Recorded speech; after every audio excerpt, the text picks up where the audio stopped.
Podcast Literatura e Outras Viagens. Eu sou Kátia Nascimento e este é o seu canal literário.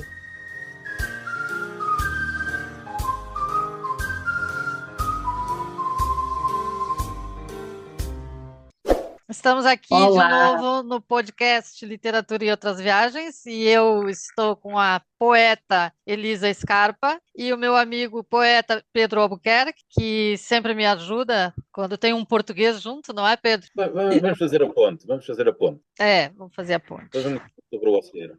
Tudo bem, Pedro? Tudo bem, muito obrigado. Obrigado pelo convite. É sempre um gosto estar aqui neste podcast. E hoje temos uma convidada tão especial, que é a Elisa, que está sempre no centro do furacão poético lisboeta e arredores. E, portanto, tem sempre tanta coisa a dizer e a pensar sobre a poesia e sobre a literatura portuguesa e estrangeira, nomeadamente a literatura em língua castelhana, em espanhol. Eu acho que é uma boa oportunidade para nós fazermos também esta ponte com essas literaturas, não só as em língua portuguesa, mas as outras.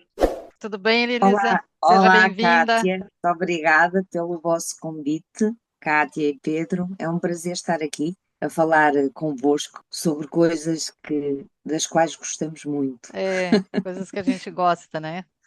Exatamente. A paixão é uma coisa importante, não é? A paixão na escrita é uma coisa importante, tanto como escrevedores como leitores. É muito importante essa ligação de coração. Sim. É verdade. Será que sai poema sem paixão? Às vezes também saem assim uns de raiva, Sai? Sai. Mas não deixa de ser, né? então Uma não é? paixão Também saem uns de raiva. Mas é mesmo a paixão, mas é preciso essa paixão negativa, essa ligação, não é? Hum, Essa ligação, é preciso. É preciso, digamos, não estar desconectado. uhum. A ligação é essa coisa mesmo da pessoa estar em pulsão com as coisas. Isso é que fez tu escrever Preciso de Outro Cérebro? Sim, sim, eu preciso de outro cérebro. Eu preciso de mais um. É preciso de notar. Eu já tenho um, mas dava-me mais jeito o outro. Porque eu acho que nós hoje vivemos numa época tão interessante em que temos tanta informação ao mesmo tempo que nos chega todos os dias. Podemos criar conexões entre todas essas coisas que eu realmente às vezes sinto falta de outro processador, não é? Dava-me mais jeito outro cérebro para processar e até para processar aquilo que também lá está. Não é só as coisas que são os factos, mas outras coisas que fazem parte mais de uma percepção do mundo até emocional, e é por isso que eu preciso de outro cérebro. Mas vou continuar à procura dele. Sim. O que tu acha disso, Pedro? Eu queria fazer aqui uma relação entre o livro Preciso de Outro Cérebro e o livro da Elisa, Elogio da Divergência. Uhum. Divergência é um tema que está muito em voga, nomeadamente relacionado com os cérebros, não é? Eu queria saber se tem alguma relação entre estes livros, além da poesia e da autora, etc., da editora. Consegues fazer alguma relação entre os livros? Porque às vezes eles são tão separados e outras vezes são tão gêmeos, não é? Às vezes Complementares, são a talvez. continuidade um do outro. Complementares. Né? Sim, eu acho que existe uma relação, porque eu acho que o elogio da divergência tem a ver com uma coisa que me mete alguma impressão, que é o facto de nós vivermos numa cultura muito homogeneizada, ou seja, as pessoas tendem todas a ler as mesmas coisas, a vestir o mesmo tipo de roupa, a ouvir a mesma música. E o elogio da divergência é exatamente um elogio dessas coisas que estão um bocadinho ao lado. O facto de nós termos muita informação não quer dizer, e aí eu acho que os livros estão ligados, não quer dizer que sejamos como uma película, sejamos sensibilizados por toda essa informação. E acabamos muitas vezes por cair numa cultura que é muito, muito igual. Damos pouca visibilidade àquilo que não é mainstream. O Elogio da Divergência é um livro que tem um caráter político que tem a ver com o facto de até de haver um discurso em termos culturais, um bocado totalitário. O livro já tem uns anos, mas esse pensamento totalitário eu acho que já se estava a instalar na altura. Se a Cátia me permitir, eu queria, acerca do elogio da divergência, queria só ler aqui alguns versos que me parecem fundamentais e que dá uma noção da poeta e da sensibilidade da poeta. Na página 41, nós encontramos uma coisa que eu gosto muito, que é esta descrição. As nuvens trincam-se a si mesmas. Na página 42, a singela voz da noite arrefece. Um bocadinho mais à frente, adiante, o refrão das ondas. Ou ignorar é não acontecer. Eu gostava de perguntar a Elisa quando é que ela começou a escrever poesia, se ela se lembra quando começou a escrever poesia. Às vezes nós escrevemos tão naturalmente, nem pensamos sobre o quando. Além disso, este livro é de 2020, portanto sai durante a pandemia, julgo eu. Como é que foi Sim. essa recepção tão complexa? Eu sei que muitos artistas lançaram música, lançaram livros, lançaram peças de teatro e depois, de repente, parece que não tinham lançado nada. Qual foi a dificuldade de lançar este livro durante a pandemia? E quando é que começaste a... Porque o teu primeiro livro é de 2020, mas tu já escrevias antes. Sim, eu comecei a escrever com 13 anos. Eu nasci em 1964. Portanto, não se pode dizer que me tenha precipitado a editar. Eu escrevi, eu fui uma pessoa que na escola não aprendi a escrever nem a ler com facilidade. Portanto, eu aprendi tudo muito devagar. E quando comecei a ter algum domínio da língua, eu acho que me entusiasmei imenso, porque foi assim, tipo, uma grande conquista. Eu agora tenho aqui uma matéria, tenho aqui um instrumento e comecei a escrever, que eram aquelas coisas, o diário, muitas coisas de observação, já estava ali na pré-adolescência e, portanto, tinha muitos desabafos sobre as minhas tristezas e amores e etc, e etc. E fui sempre escrevendo. Mas acho que durante muitos anos fui sobretudo uma leitora, porque eu gosto imenso de ler. É uma coisa que me dá muito prazer e que sinto falta mesmo no dia a dia. Claro que não foi só por não ter decidido publicar antes que publiquei só em 2020. Foi também porque não foi fácil arranjar editor. Portanto, eu mandei neste trajeto que são décadas, mandei o livro para algumas editoras e as editoras disseram que não. Eu fiz 2 tentativas também em várias décadas, não posso dizer que tenha sido muito. E quando apareceu esta hipótese de eu editar pela Urutau, que é uma editora brasileira, que tem um funcionamento que eu gosto particularmente, porque tem muito respeito pelo texto do autor, tem muito respeito pela própria personalidade do autor, isso para mim é uma coisa importante. E este livro foi, Pedro, realmente aconteceu uma coisa, foi lançado no Covid de máscara, portanto, estávamos todos de máscara. Eu lancei o livro juntamente com outra poeta, que é uma poeta brasileira, num sítio que se chama A Sala, que é em Lisboa, frente à Assembleia da República, e fizemos uma coisa, combinámos com as pessoas, vamos estar aqui todos, mas quando já estiver muita gente aqui, uns saem para entrarem outros, porque havia o problema da contaminação. Sim.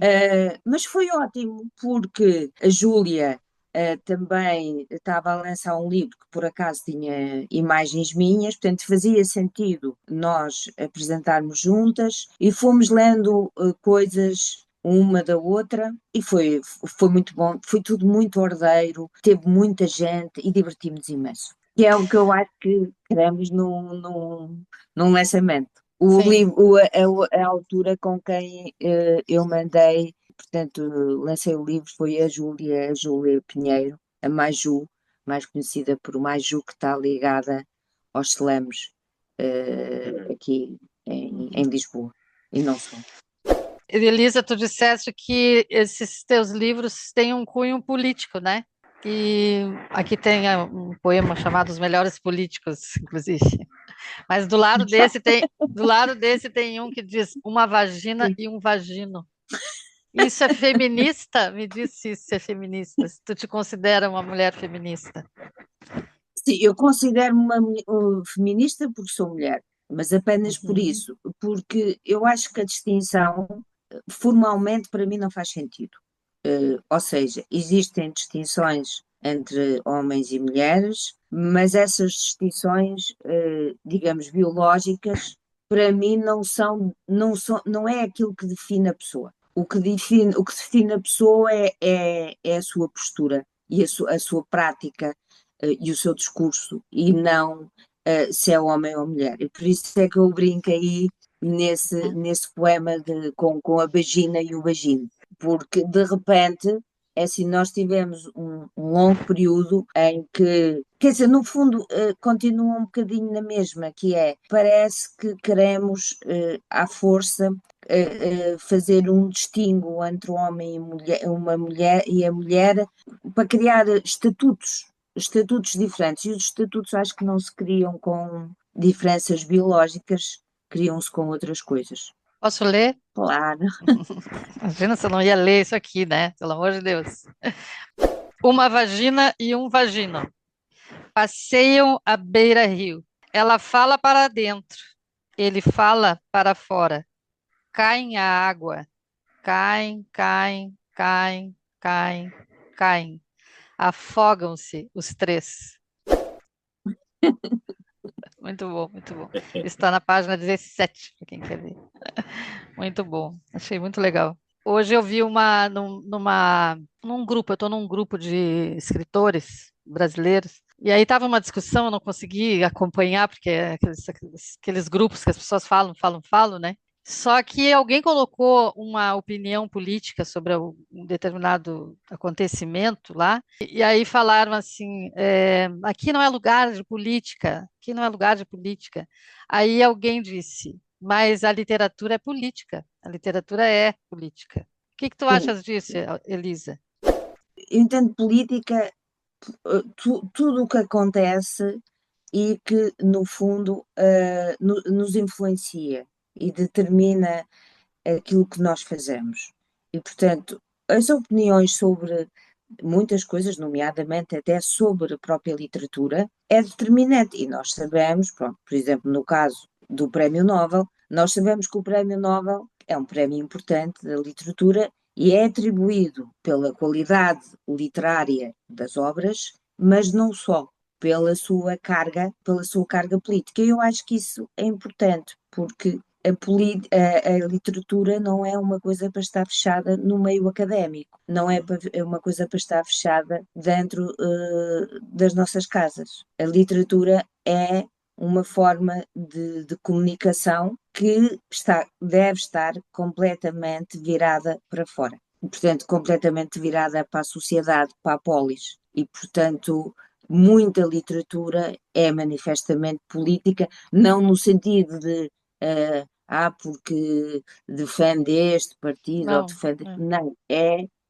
nessas coisas às vezes muito simples, que até pode ser uma coisa de bairro, de dizer, olha, é preciso ali num jardim pôr mais dois bancos, porque há pessoas que vêm aqui e não têm onde se sentar. Todas estas pequenas coisas que nós fazemos diariamente, que constroem o nosso cotidiano, são importantes até para termos uma noção de sociedade, para nós próprios termos noção da sociedade em que estamos inseridos e sentirmos parte dela. Porque se não nos sentimos dentro da sociedade, pronto, somos indivíduos e é muito importante que nós, enquanto indivíduos, sejamos respeitados. Nós temos direito à nossa individualidade, mas estamos sempre inseridos numa coisa maior. E a literatura é também esse humus, essa coisa maior.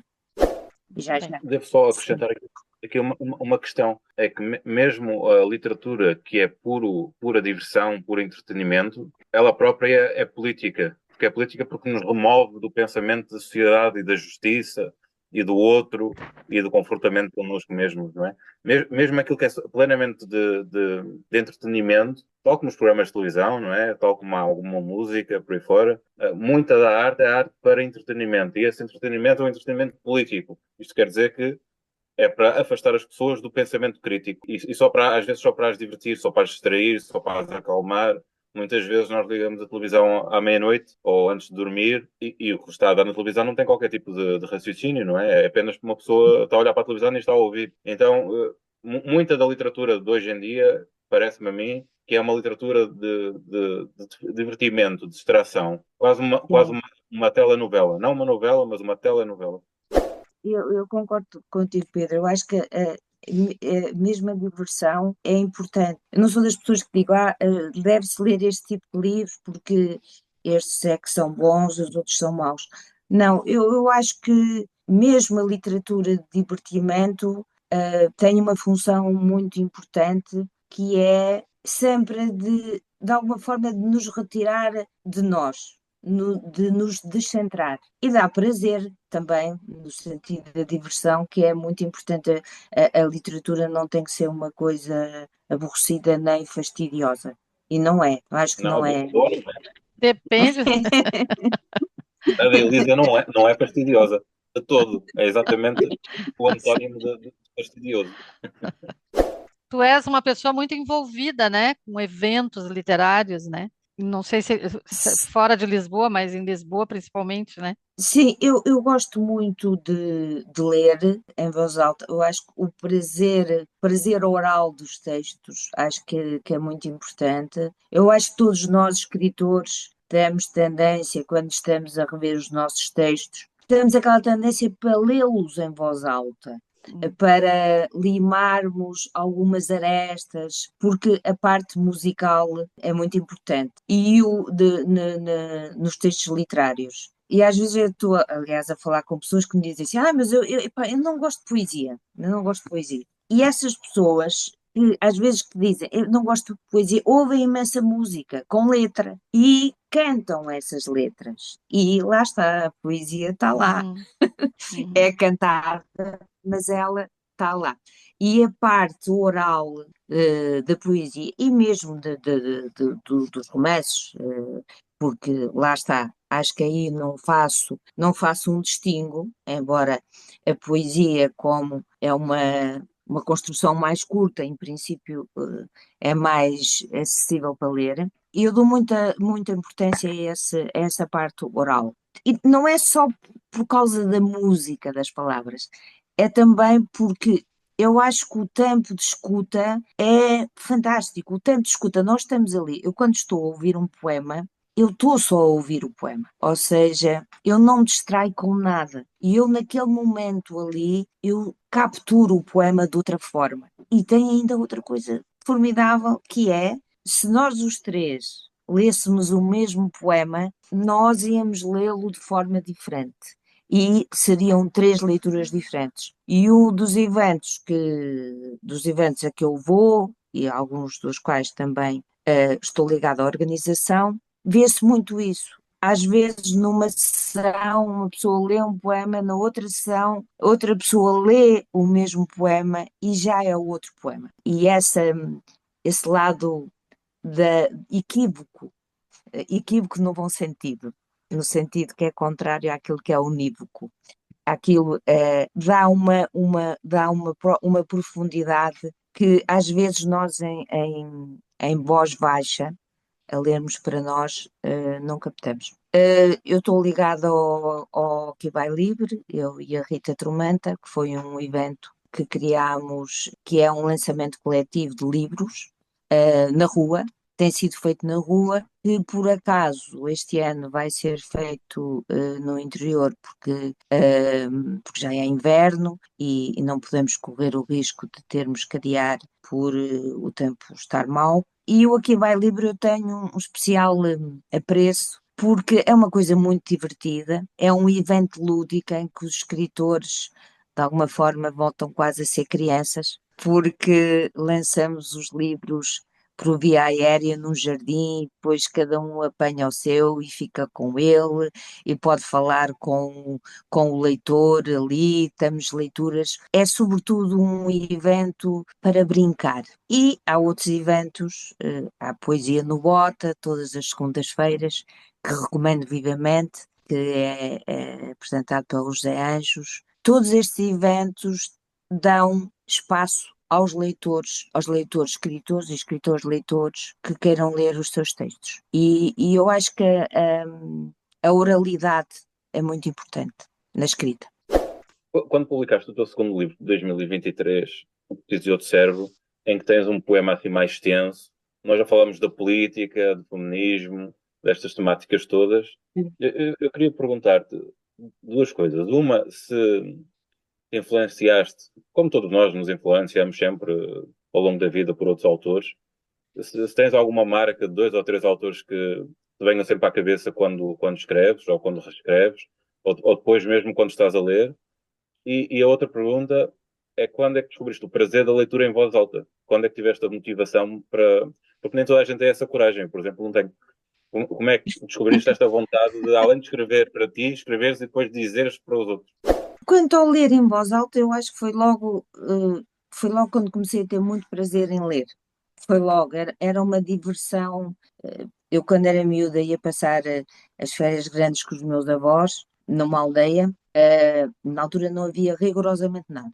Portanto, não havia televisão, não havia rigorosamente nada. E a minha diversão era ler as coisas em voz alta. Acho que me dava a sensação de estar acompanhada. Acho que as palavras me entravam melhor, parece que eu as sentia mais ao lê-las em voz alta. E portanto comecei logo a fazer isso muito nova, e quando estava em Coimbra e durante as férias até fazia isso à frente do espelho. Pronto, porque achava graça, era uma coisa assim um bocado teatral, não é? Pronto, já um bocadinho também o bichinho do teatro. Eu li coisas muito diferentes, nomeadamente também muitos romances, mas 3 autores que eu acho que posso dizer que estão muito na minha matriz, que é o Almada Negreiros, o José de Almada Negreiros, que tem aliás um texto no Preciso do Outro Cérebro, que é uma variação de um texto muito conhecido do Almada Negreiros, que é o Manifesto a Tintantas. Eu fiz um manifesto para o Urinol, mas que sigo a mesma estrutura. E depois o Mário de Cesarini, o Alberto Pimenta, são 3 que realmente eu acho que estão muito na minha matriz, quer dizer, eu acho que conheço bem as obras e eu acho que entraram, lá está, eu acho que tenho uma música que vem muito deles, penso São eu. irreverentes, não é? E são irreverentes. Sim, são irreverentes, sim, sim, sim, sim. O Mário Cesarini também pintava, não é? E também tens Sim, isso em comum com ele. Desenho, colagem, pintura. sim, sim, sim. Em que medida é que a pintura e a colagem e o desenho te influenciam depois na literatura? Ou a literatura na pintura? Há alguma relação entre ambas? Eu acho que há, porque eu acho que nós estamos sempre, todas as coisas nos tocam e tudo nos influencia, mas eu acho que a minha escrita tende a ser muito visual, portanto, pelo menos é essa sensação que eu tenho, embora eu sou a pessoa mais inadequada para falar do que escrevo, não é? Mas não, no sentido que nós nunca temos distância suficiente em relação ao objeto. E eu, por exemplo, pronto, eu faço colagens, mas eu faço sempre umas coisas nas colagens que é eu arranjo-lhes um título. Portanto, elas têm também um prolongamento, uma espécie de cordão umbilical que está ligado à palavra. E os títulos que eu tento encontrar são títulos que não são descritivos do que está ali, é como o título traz um acréscimo, ou pode trazer um acréscimo de leitura à colagem. E já que me fizeste essa pergunta, Pedro, tenho alguns poemas que foram feitos a partir de colagens, ou seja, fiz a colagem e depois a colagem acaba por me dar ideias para os próprios textos. Portanto, a escrita é uma continuidade da imagem, a própria escrita também é ela uma imagem, não é? É também ela um desenho, porque eu ainda sou uma pessoa que escrevo à mão e depois passo no computador. Mas para mim as coisas estão muito ligadas, quase que não faço distingo. O Aqui Vai Livre Vai ser a 13 de dezembro e vai ser no Palácio Cabral. Vamos reunir bastantes escritores, que não sei, ainda não sabemos bem, porque só agora vamos começar a fazer os contactos, mas será sempre entre os 50 e os 80, 90 escritores, e vamos fazer leituras. Eles vão fazer leituras dos seus próprios textos, os autores que não quiserem ler. Vamos ter leitores para fazer essas leituras e pronto, eu acho que vai ser muito fixe. Eu posso estar online? Não posso, não. Acho que É um não, né? bocadinho, é um bocadinho complicado. Um Um live bocadinho no Facebook complicado. ou no Instagram. Depois eu Sim. vejo, né? Pois, Eu, pois, eu mando as fotografias. Tá bom, tá bom. Não, e vai ser feito um vídeo, feito um vídeo. Este ano vamos tentar fazer um vídeo, porque nós os outros anos tivemos também filmagens em vídeo, porque é assim, os livros nos outros anos foram mandados de um sítio para aí com, sei lá, eu sou má em números, mas sei lá, 15 metros de altura, e depois os livros eram lançados e há uma parte que é muito divertida e deu imagens muito interessantes, que são as pessoas com as mãos no ar a tentar apanhar os livros e aquela azáfama toda à volta dos livros. E também costumamos mandar, porque a ideia do evento o Aqui Vai Livre, os livros vão por via aérea e tem a ver com uma frase que se usava na Idade Média quando se mandavam os dejetos para a rua. Dizia-se aqui vai água. E nós aqui, esta frase quer dizer, não, aqui não vai água, mas vão livros, vão livros. Os livros não podem ser vendidos, não há qualquer venda de livros. Os livros são completamente gratuitos. Os escritores têm a generosidade de oferecer um livro a um leitor que vai ficar com ele naquele momento. Não é um evento onde as pessoas gastem dinheiro. Isso é uma coisa muito importante, porque nós hoje estamos tão assoberbados de contas e coisas para fazer e pagar e pagar e pagar e pagar, e ali podemos estar a oferecer basicamente livros uns aos outros, não é uns aos outros entre nós escritores, embora isso também seja muito bom, porque este evento é também para os escritores se conhecerem entre si, porque nós temos um trabalho muito solitário e às vezes não nos conhecemos, não é? Uhum. E portanto é boa essa contaminação. Inclusivamente, eu conheci e li já muitos escritores que eu de outra forma não teria conhecido e que conheci através do Aqui Vai Livre. Uhum. E foram leituras que me foram Sim, importantes. tu tinhas me dito que o ano passado foram mais de 80 escritores, né? Sim. O ano passado É foram bastante. 85 e foi fantástico. Eu acho que as pessoas entraram no espírito do evento, que é curtir o momento, ler coisas, e conhecer-nos. eu gostaria apenas de encerrar a minha participação neste episódio do podcast dizendo o seguinte: além da Elisa ser uma artista de mão cheia, não é? Uma artista irreverente, sensível, atenta, amiga do amigo, eu queria deixar só esta nota, porque me parece que a arte está muito interligada com a essência do artista. Às vezes nós pensamos que o artista é uma coisa e a arte é outra, mas não. A arte vem do artista, não o contrário.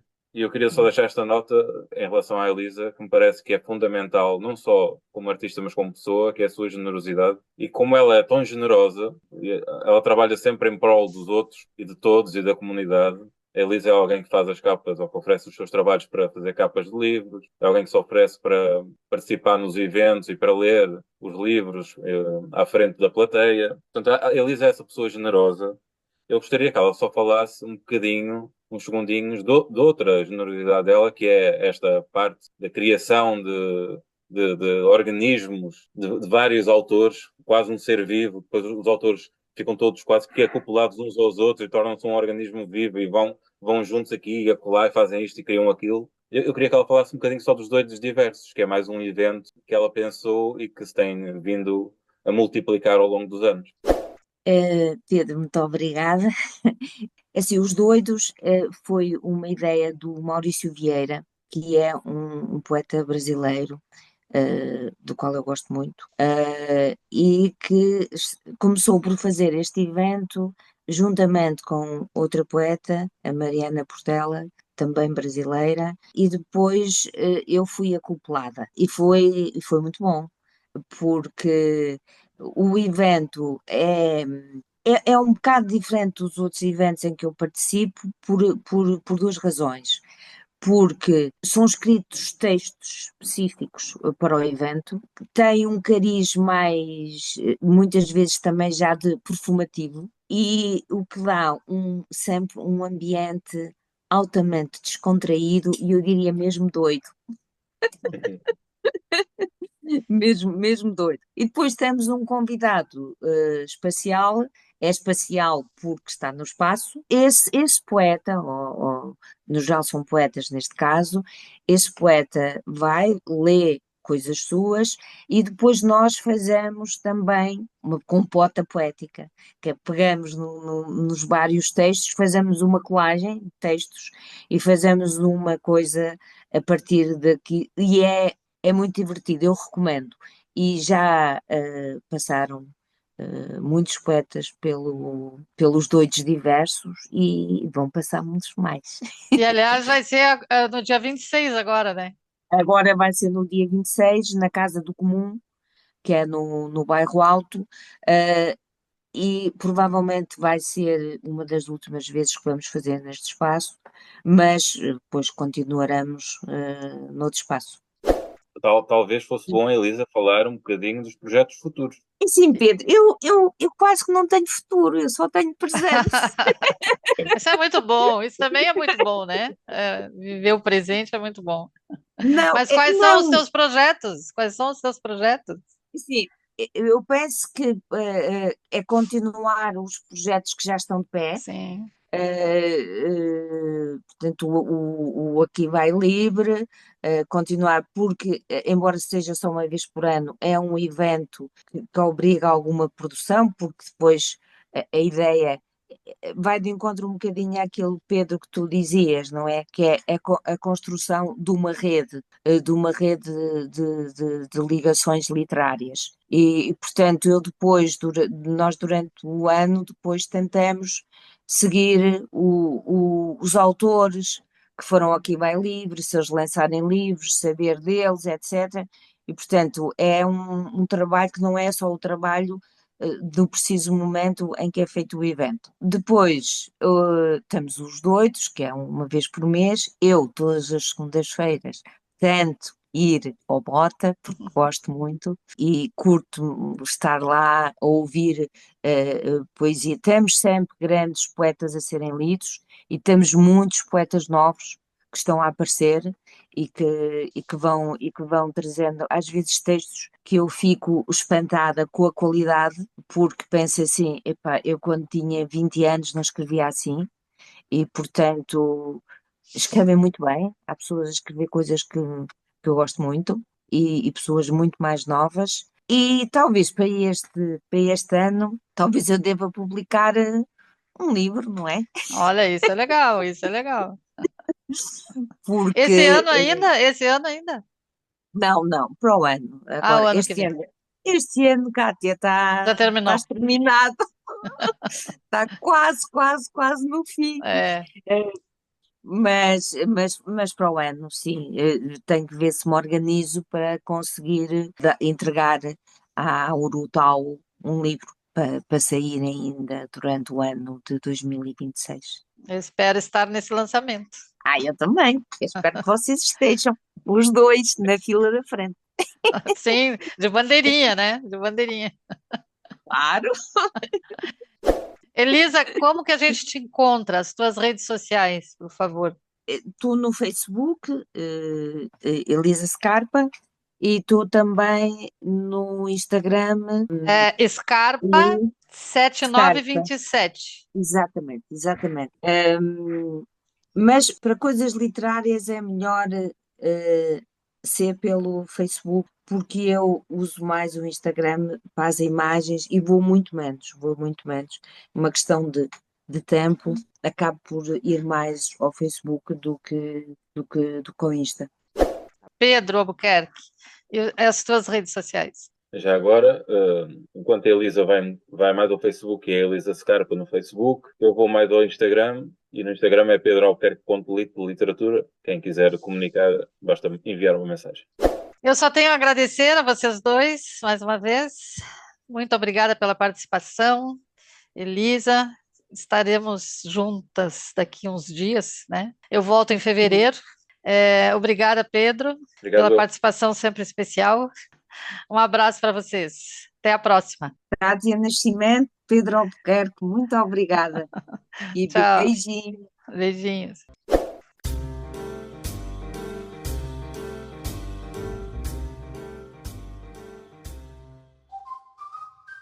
Podcast Literatura e Outras Viagens. Eu sou Kátia Nascimento e este é o seu canal literário.